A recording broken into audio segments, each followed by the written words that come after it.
i dini se kush është sfida më e madhe në ato momente të jetës tënde kur je i humbur më shumë se kur. Sfida më e madhe është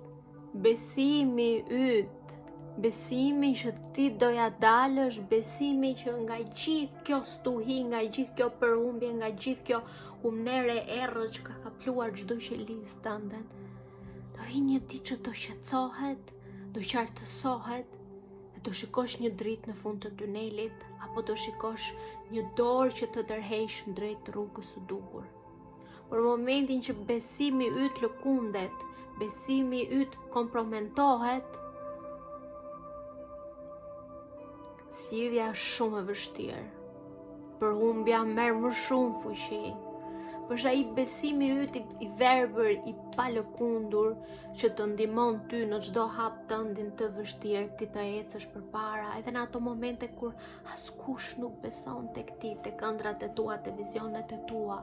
Duhet jesh ti i pari që edhe në netët më të errta dhe në ato netët që të shqyejnë shpirtin edhe dhimbja të prek çdo qelisë tënde, duhet jesh ti dhe besimi yt më i fuqishëm se kur, dorë për dore, mbaje të ndezur besimi brenda teje, vuaj qaj u lërit, por besimi mbaje të gjallë brenda teje, sepse besimi i verbër është i vetmi çelës apo i vetmi ingredient sekret e magjik që ty do të ndihmoj që të materializosh vizionet e tua, ëndrat e tua që ti ke për të ardhmen tënde. Dhe nëse ndodhesh në një moment kritik tani në jetën tënde, të lutem vazhdo beso, vazhdo ke për një rrugë shumë të gjatë, mos u dorëzo tani që je afër finishit, afër fundit,